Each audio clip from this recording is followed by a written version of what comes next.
बिस्मिल्लाहिर्रहमानिर्रहीम। आज हम क्लास 10th के मैथ्स के टॉपिक रियल नंबर्स के एक्सरसाइज 1.1 के क्वेश्चन नंबर 3 एंड 4 को सॉल्व करते हैं। तो लीजिए स्टार्ट करते हैं। यहाँ पर क्वेश्चन नंबर 1 और क्वेश्चन नंबर 2 के जो वीडियोस हैं वो मैंने ऑलरेडी अपलोड किए हैं। अगर आप नहीं देखें तो उसको एक मरतबा देख लीजिए। और हम यहाँ पर आज क्वेश्चन नंबर 3 को सॉल्व करते हैं। तो find the LCM and HCF of the following integers by applying the prime factorisation method. यहाँ पर हमें मुफरद अज्जा ज़रबी के तरीके से एलसीएम और एचसीएफ हमें मालूम करना है। ठीक है, फर्स्ट क्वेश्चन है, उसको लेते हैं, जो कि 12, 15 और 21। ठीक है, इन दोनों को लेंगे और इसके हम प्राइम फैक्टर्स को फाइंड करेंगे। सबसे पहले यहाँ पर हम 12 को लेते हैं और 12 के प्राइम फैक्टर्स को फाइंड करेंगे। 2 6 ज़ा 12, 2 3 ज़ा 6 और ये 3 1 ज़ा 3। इसी तरह से हम 15 को लेंगे। 15 के प्राइम फैक्टर्स को फाइंड करते हैं। 3 5 ज़ा 15 और ये 5 1 ज़ा 5। ठीक है, और उसी तरह से 21 को लेते हैं और यहाँ पर 2 से तो नहीं होगा। 3 3 7 ज़ा 21 और ये 7 1 ज़ा 7। यानी 12 के फैक्टर्स जो है प्राइम फैक्टर्स 2 इंटू 2 इंटू 3 और 15 के प्राइम फैक्टर्स 3 इंटू 5 और फिर 21 के प्राइम फैक्टर्स 3 इंटू 7। ठीक है, 3 इंटू 7। तो यहाँ पर हमें मालूम करना है एस सी एफ को। तो S C F is equal to जो कॉमन है उसको लेंगे। देखिए यहाँ पर इन में कोई भी कॉमन फैक्टर हमें नजर आता है तो वो है 3 3 3 3। इन तीनों में कॉमन जो है उसको लेंगे तो एस सी एफ 3 है। ठीक है, तो एस सी एफ 3। अब एलसीएम को लेंगे। एलसीएम जो कि इन तीनों में जो कॉमन है उसको लेते हैं। तीनों में कॉमन जो कि 3 है। फिर 2 में कॉमन जो है वो लेंगे। 2 में भी कॉमन कोई नहीं है तो जो रिमेनिंग है उन सभी को लेंगे। यानी 2 इंटू 2 इंटू 5 इंटू 7। यानी यहाँ पर हम कैलकुलेटर से मल्टीप्लाई करते हैं इसे। 3 इंटू 2 इंटू 2 इंटू 5 इंटू 7। ठीक है, ये होगा 420।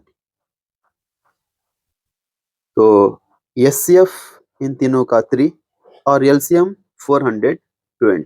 ठीक है, उसी तरह से सेकंड क्वेश्चन को लेंगे। सेकंड क्वेश्चन है 17 इंटू 23 इंटू 29। ठीक है, यहाँ पर लेते हैं सेकंड क्वेश्चन 17 एंड इसके बाद में 23 29 29। ठीक है, यहाँ पर देखिए ये 17 इज इक्वल टू, देखिए यहाँ पर 17 23 29 ये तीनों जो है प्राइम नंबर्स हैं। तो प्राइम नंबर्स अगर हैं तो इसको हम डायरेक्टली ले सकते हैं, लेकिन यहाँ पर कॉमन क्या होगा, यहाँ पर कॉमन 1 होगा। तो 17 1 इंटू 17 ले सकते हैं।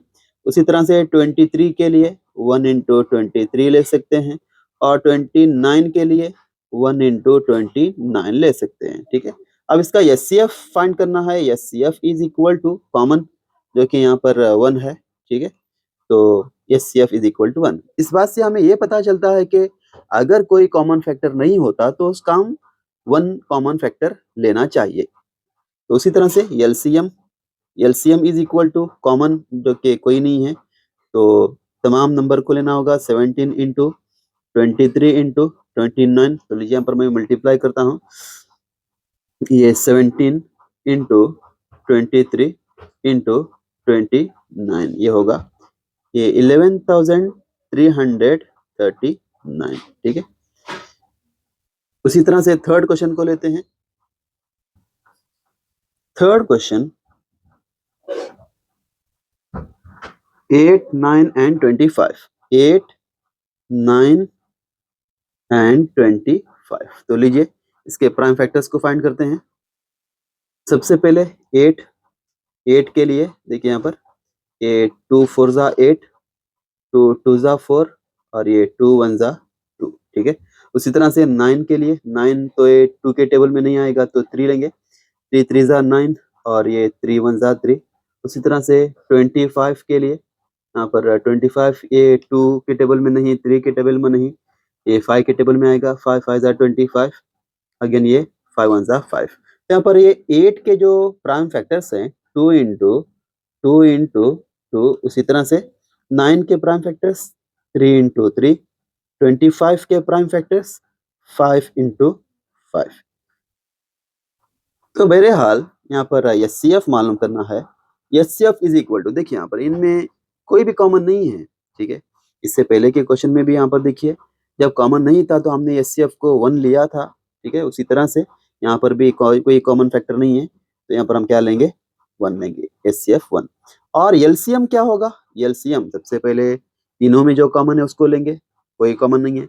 उसके बाद में 2 नंबरों के जो प्राइम फैक्टर्स हैं उसमें चेक करेंगे तो उनमें भी हमें कोई कॉमन फैक्टर नजर नहीं आ रहा है, तो ऑल नंबर्स को हम लेंगे, ठीक है। यानी directly 2 into 2 into 2 into 3 into 3 into 5 into 5, या फिर 8 इंटू 9 इंटू 25 भी कर सकते हैं। तो अगर हम इसको मल्टीप्लाई करेंगे तो ये होगा 2 into 2 into 2 into 3 into 3 into 5 into 5, ठीक है। तो क्या होगा 1800 होगा, ठीक है, 1800। तो ये हो गए तीनों क्वेश्चन जो कि क्वेश्चन नंबर 3 में दिए गए थे, ठीक है। हम अब लेते हैं फोर्थ क्वेश्चन को। तो लीजिए नेक्स्ट क्वेश्चन को, फोर्थ क्वेश्चन को ट्राई करते हैं। यहाँ पर फोर्थ क्वेश्चन है, given that HCF of 306 and 657 is equal to 9, find LCM. यानी यहाँ पर भी उर्दू मीडियम में कह रहा है ये एचसीएफ 304 657 का 9 है और एलसीएम उसी नंबर का हमें मालूम करना है।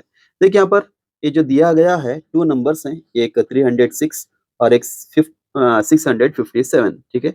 इसको हम लेंगे a इज इक्वल टू 306 और b इज इक्वल टू 657, ठीक है। इन दोनों का जो एचसीएफ है ये 9 है, ठीक है। तो यहाँ पर एचसीएफ दिया गया उसको हम लेंगे कि एचसीएफ इज इक्वल टू 9 कह रहा है, ठीक है। तो इसका हमें एलसीएम फाइंड करना है, ठीक है, एलसीएम फाइंड करना है। देखिए यहाँ पर ये जो वेरिफिकेशन के लिए जो फर्स्ट क्वेश्चन या फिर सेकंड क्वेश्चन में शायद हमने इस टाइप के क्वेश्चंस को हमने सॉल्व किया था, जिसमें वेरिफिकेशन के लिए हम एक फार्मूला ले लिया था, उस फार्मूले को यहाँ पर हम लेंगे और एलसीएम को फाइंड करेंगे। तो फार्मूला क्या था, HCF into LCM is equal to A into B. तो अब हम इसके वैल्यूज को हम लेते हैं। सबसे पहले एचसीएफ जो कि 9 है उसको लेते हैं 9, और एलसीएम को, एलसीएम जो कि हमें फाइंड करना है, इसको एज इट इज लेंगे। एलसीएम इज इक्वल टू ए की जो वैल्यू है 306 यहाँ पर लेते हैं 306, और बी की जो वैल्यू है 657 उसको भी लेंगे 657, ठीक है।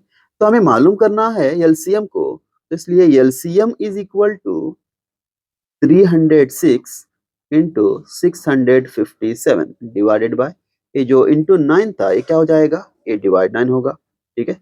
अब यहाँ पर 9 से हम कैंसिल कर सकते हैं, ठीक है, 9 से कैंसिल कर सकते हैं। देखिए यहाँ पर 9 1 जा 9 और 9 7 जा 63, यहाँ पर 2 बाकी रहेगा और 9 3 जा 27, यानी 306 इंटू 73 ये रहेगा। इसका अगर हम प्रोडक्ट फाइंड करते हैं तो वो एलसीएम होगा। तो लीजिए यहाँ पर लेते हैं हम ये 306 इंटू 73 इज इक्वल टू ये क्या हो जाएगा 22,338, ये इन दोनों नंबरों का एलसीएम होगा, ठीक है। बहुत ही सिंपल सॉल्यूशन। हम अपनी अगली वीडियो में क्वेश्चन नंबर 5 6 7 को सॉल्व करेंगे।